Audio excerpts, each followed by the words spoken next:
Hi, in this video I am going to show you how to install GCam on your Realme 5S.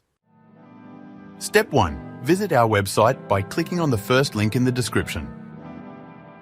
Step 2. On our website, go to the download section and download GCam APK file. Step 3.